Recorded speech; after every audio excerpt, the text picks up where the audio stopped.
Live and direct, live and I take no jive. Legalize it. So how much can a koala bear? Koala bear, koala bear. Koala bear. Barry pulls a joint out of his pocket. Bill says, "Great, Barry, a reefer." Hi, welcome back to another episode of the Koala podcast. And I've got Chelsea Haskins from California, Sacramento to be exact, on the show today. And we're going to talk about the Sacramento Cannabis Opportunity Reinvestment and Equity Program, otherwise known as CORE, CORE. And she's going to sort of educate us about this program that started in 2021. As I just said to her in the preamble, I recognize its name and what it's meant to do, but I must admit to not being that aware of what's has or hasn't been happening with it over the last, well, what are we're talking 4 years now. Chelsea, welcome to the show. Thanks for coming back. What's happening? What is it? Okay. What is it first and what's happening? Okay. Well, first, thank you so much for having me again, Sean. It's definitely always a pleasure. So CORE was a program that was rolled out in Sacramento for social equity applicants for cannabis licensing. This is done throughout various cities across the country to reinvest in those who were impacted by the war on drugs. So different cities have different requirements, but usually it can be things like social economic status. Also, if you lived in an impoverished neighborhood between specific time periods, they'll usually give you zip codes that will qualify. If you yourself have been arrested or convicted for a cannabis charge. And incarcerated as well, yeah? Yes. Or if you have a family member who was arrested or convicted for a cannabis charge.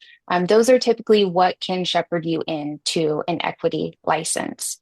So, I mean, the whole goal behind the program is to ensure those who were harmed can be restored and to really focus on equity minority applicants as well, to assist them in obtaining businesses and having an equitable share in the space. A lot of these programs state that they have business mentorship, business training, how to do your finances, a lot of specialty type programs to teach someone who doesn't know how to run a business, how to run a business. Now, have those always been rolled out well? Well, that's what I was going to say, because look, to be honest, I've not really paid that much attention to Sacramento, but I have been following the New York and actually the Massachusetts markets quite closely. And there's a whole lot of stuff going on in both those, let's say yes. Boston, but Massachusetts generally, both those places where, there was all this excitement just pre-pandemic about social equity licenses. And like the industry itself, it was all a bit of a furphy in terms of actually following up on what they promised. And it's left a lot of people in debt, and also a lot of other bigger operators coming in afterwards and just buying up these people's licenses so they can pay off their debts. And the bigger operators get nigh on a free license with minimal investment. How's Sacramento doing against that sort of experience that I've seen quite a lot on the East Coast? Well, Sacramento's program is, for social equity, honestly, currently a failure, in my opinion. So they had 10 core licenses that were awarded in 2021. And they were given 3 years to have their doors open, which is a substantial amount of time, considering most operators can have doors open within a year. Some can do it faster, and great for them. But having if you've got more money, you can right, do things faster. Exactly. If you got less money, and sorry to interrupt, because I know I'm interrupting. Oh no, not at all. These people are normally made to you have to do A, B, C, D, E, F, and G. You spend $1 million when you probably only had 100 grand in the bank in the first place. Exactly. And also finding property that meets the requirements for sensitive uses and zoning in the city of Sacramento is extremely difficult. And then what So the landlords, the prospective landlords jack up those rents. exactly, you're paying 3 times the rent that anyone else ever would because you're cannabis. But on top of that, you have to have your property before everything will be finally issued. New York's the So same. yeah, so it's very difficult for equity operators who don't have funding and who don't have business acumen to be able to really get this rolling. And a lot of people don't know exactly what's needed to get it rolling either. There's so many little hidden costs throughout the entire thing. But what we saw after the first 3 years in 2024 was that they needed to give an extension to 4 out of the 10 operators. So they could have another year to get their businesses open. I think one person had a fire in the building that they had leased, which, that's going to set you back huge. But a lot of people were just having a hard time getting up and going to begin with. So they gave them this extra year. Well, once the extra year was reached, they were finding that I believe it was still 3 operators at that time, because I think one more has come online now, that were unable to meet the requirements. And discussions started happening at that point between core, other cannabis operators, and the city during city council hearings, law and legislative meetings, as to what needs to be done now. Because we're looking at people who've already been given a year extension for the 3 years that they had, and they're not moving forward. And there's still a list of applicants who were ranked from the original application selection that could be receiving these licenses. So you Now, have are those people actually kosher equity applicants, or are they? yes, There's not ghost owners and that sort of stuff going on. not that I'm aware of. There could always be something weird going on behind the scenes, but as far as I'm aware, these are really people who are putting in the time, putting in the effort, and trying to get open. So discussions started happening back and forth between city and operators, and a lot of the core applicants were asking for 20 new licenses in the city. That would put us at 60 retail licenses, and it would completely oversaturate the market. And some people were requesting that the operators who had been selected already not be granted another extension, and that these permits just go to the next people in the queue. Well, it went back and forth for a while, but the city decided to add 3 additional licenses. So where we were once capped at 40 retail licenses total, we now have 43 licenses. They granted the original applicants who hadn't met the requirements an additional year extension again, and then they issued out 3 more new equity licenses. So A question here: 43 licenses, so 10 of those are equity. That leaves 33. Of those remaining 33, how many of them are like the big cookies, all that sort of stuff? Are there actually any SME businesses owned by people, mom and pop type businesses that aren't equity owners in Sacramento? Because it seems that those are the people that are being completely squeezed out of the market. yeah, there are some in the area that are more mom and pop, only have a couple of stores, are really focused on working in this area. But there are bigger retailers too. We have cookies, we have lemonade. Um, there's a lot of different dispensaries in the area, Mhm. but everyone can certainly find their fit in Sacramento, which is nice. We've always found that the 40 was a really nice limit to ensure that the market isn't oversaturated. 43 isn't really a concern. I think the concern here would be if the city There's continued creep. to keep If there's adding creep and it goes licenses. up to 50, basically. Yes, because that doesn't help anyone. That doesn't help the core applicants if they're entering into an oversaturated market. That's setting them up for failure. And it hurts the core licenses that already exist and the non-core licenses. So we're hoping that the city of Sacramento doesn't keep expanding the number of licenses. And are they receiving pressure to do so from the non-core license people who want to brand out to the suburbs or whatever, whatever it is they want to do, when they want to rule the world, basically? So, I mean, they tend to just keep, cookies is a perfect example. I mean, I was just reading an article yesterday about cookies launching in the UK through another partner, and we've only got medical cannabis here in the UK where I am at the moment, and it's completely inappropriate for the market here.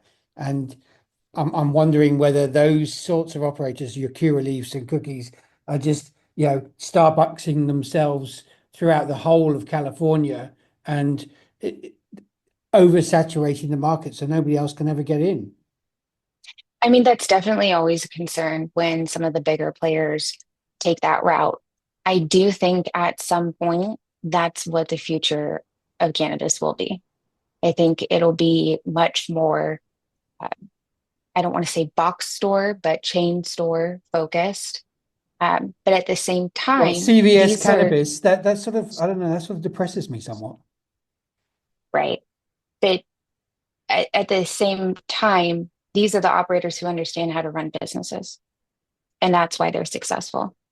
Does that mean everyone should follow the same model? No. But what are these operators doing that are making them so successful? And why aren't we helping Core do the same? Is my main question. Sacramento had initially rolled out an incubator program, but that program had a lot of nuances to it. And essentially, there was a few ways you could enter, like if you wanted to let them lease out a space and you're doing it, at a required rate. Or if you wanted to actually partner with them, you would have to give them 33% of your business. So these programs weren't really anything that anyone could go into.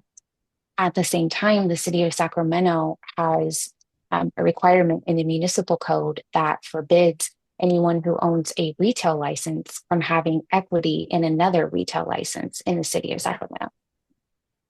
So what I'm looking at now is that the city has really failed to roll this program out. They've failed to support their operators.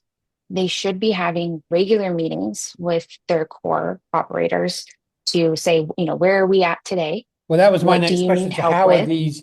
how are the ones who have survived, the 6 or is it 7, how are they doing? They're obviously not receiving much support from the city. Do they get Right. any support from the state at all? They can, and it depends on what's available in the equity grant fund with the state. My understanding right now is that like initial application fees can't be waived because there is no more funding.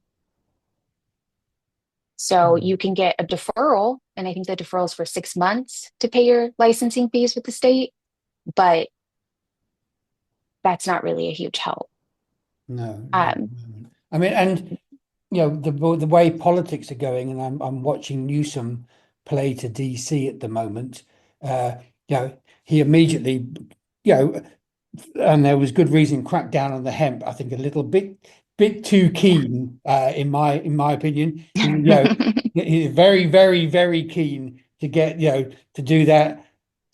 DEI is obviously, the bugbear of the current administration, and the word equity isn't that far divorced from DEI. So, right. do you see that certain elements, even in California, certain elements and Sacramento is the state capital as well, so certain elements of the state and the city are going to go, oh, we don't really want too much of that because that'll attract attention to us, and that seems to be the picture throughout the entire country. I mean, so many equity programs in other states, they sort of exist, but they've sort of disappeared and nobody really talks about them anymore. You don't really know whether they actually exist or not. Well, that's the nice thing about Sacramento and California. We're progressive. We want to ensure. We're hoping somebody is out there. You're going to have to, that San Andreas fault is going to have to float you out a bit at this rate. Yeah, you know, but we want to ensure that it is an equitable industry. We want to support each other. We want to make this happen for everyone who wants to enter the industry. I don't see the state or the city turning away from that, but I would like to see reform within the city. Like I mentioned, they previously had this incubator program, but it wasn't anything that anyone would want to enter. What I think that the city of Sacramento should do is go through and find out who is capable of supporting an equity license, who has operated well within the city, who has a good compliance history with the city, and who's paid their taxes with the city. So businesses that they know are successful and are running above board. Take that list and reach out to them and see if they would like to partner with a social equity applicant. This would allow the social equity applicant to learn how to run a business, to have funding to get off the ground, to get their premise built, to get their security plans done, to have their security equipment installed. I mean, there's so many factors that go into it where funding is just unavailable right now. But if the city allowed cannabis operators to partner with core applicants, then I think we could see success within the program. And what about those core members? Do they organize as a group within the city? And do they organize as a group with other equity licenses around the state? They definitely organize within the city. And I will say that the city of Sacramento has held like core mixers where core applicants and other operators too, because I've attended, can go and socialize with each other, socialize with city staff, ask each other questions, learn about different programs. And I think those are really valuable. And I appreciate that the city has done that. It's also just nice to be able to see other people in the industry, and sometimes people will have questions for each other, especially new operators. So those events are very nice to hold, but core really rallies. If you ever want to see just a great city council meeting or lawn ledge meeting, go to one where core is on the table, because that room will be full, and you'll probably hear a few times the mayor telling everyone to quiet down. Now, But I've actually got another question here. How many of the core equity license owners are women? oh, that's a great question. I don't have the actual statistics on it, but I do know, like Naisha Bayati, she owns Crystal Nugs in downtown Sacramento. She's a very big advocate. I really enjoy watching her speak. She's doing a lot for the industry. She is successfully opened. She has a beautiful store, and she's a woman of color. I do believe we have another one that came online recently that is also a woman of color, but I'm not sure about the rest. No, it's just But it's an issue that pops up again and again. oh And yeah, the only opportunity for women to get into the cannabis industry is to run their own businesses. So yes. the argument should be that women should at least be at an equal table with men on programs like this, and I sense they're not. I can't really attest to whether women are equally on the table with this. Um, I have my own personal opinions on how people who do provide funding and investment may perceive a man versus a woman entering the space and believe who is Well, that's what more it's all about, access to business capital, isn't savvy. it? And Yes, access to capital is normally controlled by white men wearing boring suits. it's very true. So yeah, capital is definitely one of the biggest struggles that equity applicants face. If we marked Sacramento out of 10 for core, what are we looking at? 6.5, 7? I would say 4. That low? Yeah. I mean, it's been 4 years since the original licenses were awarded, and we're at an impasse here where we're having to add extra licenses to placate the core applicants who have been on the waiting list. And we're extending again for the core applicants who originally awarded these licenses. And some of these equity licenses that are open have just come online in the past year or two. Where is the success there? Because we should have already 10 open stores. Here's another question, because I know very, I was saying I know very little. So the only way I can get my answers is asking you, is in terms of sourcing product, shall we call it?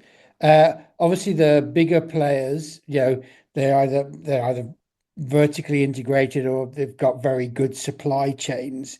How are these businesses and the other SME businesses within the licensed network managing with regard to this? And uh, are their costs quite high? Because the growers' costs in terms of compliance, I'm noticing, are growing and growing. I mean, the reason I ask this is I'm not a big fan of the metric monopoly, and I have a funny feeling. Again, it's only I'm overseas; it's guesswork, but I would suggest that that metric cost impacts on those smaller retailers, because it impacts on the growers, and those smaller retailers just don't have the buying power of those bigger guys. Well, as far as metric goes, I mean, we all have to pay for tax. So we have to have tags at retail. We Yeah. have to have tags everywhere. The environmental plague. So I don't think metric costs for tags is really increasing prices anywhere. I mean, if we got rid of them altogether, that would be fantastic. Would people lower their prices because of that? I Probably doubt it. not. Yeah. I doubt it. Yeah. So we don't often see people lowering prices when we get some type of relief. Prices typically stay the same, but on the same hand, that's usually when our operators don't go under, And and helps them, how are those operators doing? This is just a general California question.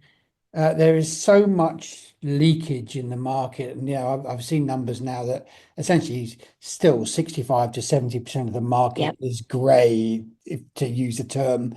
I mean, that must be really difficult for those guys running equity businesses. How do the city manage that, or have they sort of just put their hands up in the air and said that's just an impossible thing for us to manage? I haven't really seen any action from the city. They're really great at posting updates, and I haven't seen anything recently from them about enforcement. What we would like to see for all operators is a better crackdown on the products being sold in gas stations, in vape shops, and liquor stores. Well, that Um, goes back to Newsom. He said, yeah, I mean, the press release over the last week is, I've sorted it. He's making that up on the hoof, is he? he just waved a magic wand and Well, there's that's no right. I problems mean, anymore. and he's not looking for re-election because he's on his way out. So, Right. excuse my very blunt Australian approach. Why so much bullshit? I mean, isn't that the job of a politician? It is indeed, but one And not if seeking re-election, you would imagine he might just want to, roll back on that a little bit and be a bit more sort of common sense. I don't think he wants to seem as a failure for the cannabis industry. He's dealing with right now the excise tax increase, Well, that's what I was asking which, next. The state yeah, tax, city tax, that's got to be a huge issue as well, yeah? it is a huge issue. But I think Newsom is showboating here, because he's facing so much scrutiny over previous legislation that is going to force the excise tax increase. When they removed the cultivation tax, which was amazing, very happy they did that. But they put a clause in there that if the DCC was in a budget deficit, then we would have the excise tax raised on retail by this year. for July of 2025. So it was already something that was passed into legislation. It's already a law. It has to go into effect. It's not Newsom's fault, but I know a lot of people are really enjoying saying it is. Yeah.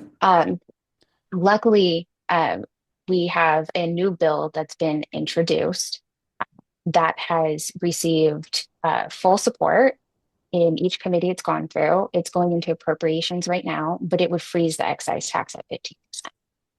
So that would be a great relief. The excise tax is already too high. And we'd really like to see it decrease to something that's more sustainable. And as far as Sacramento goes, the tax here is 4%. We would like to see it lower. Businesses would be able to operate more easily if prices were lower. But the biggest portion of this is the customer is the one at the end of the day paying these taxes. And the entire point of the industry was to abolish the illicit market. And what we're doing right now, the latest numbers that I saw for California were 60% is illicit, very just illicit. Only 40% is coming from the legalized industry. So if we're seeing that high of a percentage, why isn't the state and our local jurisdictions pushing harder to reduce these taxes to ensure that people can afford, especially during these times, afford their cannabis from a legalized dispensary? Yes, well, And I mean, it's money. They it's want a their very money. good question, because the last time I was in California, which is a good 14 months ago now, you know, I went to a dispensary in Palm Springs, and I decided that's the first and last time I was going to go to to a dispensary in California. Because my Well, you'll last have to come to one of ours, Sean. Yeah, well, I at the moment, the idea of even getting on a plane to the US and dealing with getting through an airport is fairly unappealing, considering some Yeah, of the stuff I've written about this administration on my website. So yes, there's a lot I of understand that. planes, I gather. So you know, it's fine once you get through that little band, but getting through there was never pleasant before, but it's even more. Anyway, I digress. I suppose the conversation we're having here is still the same conversation that we've been having about California since 2016, that everything seems to be on a knife edge in terms of managing the cannabis sector in California, one of the largest economies in the world. Um, do you, with a looking with sort of long view lens, do you think we're in a better position than we were in 2016? And do you think what can happen to is it lots of little changes at hyper local level that will improve what cannabis becomes in California? Or does somebody has to come in, the next governor or whatever, and make some really big wholesale changes? But the problem with wholesale changes is then that government, big business lobbyists get most of the benefit from it. And California stays in this sort of world where you don't know which way it's going to go, and everybody says it's a failure, which it isn't a failure. But how do we persuade people it isn't?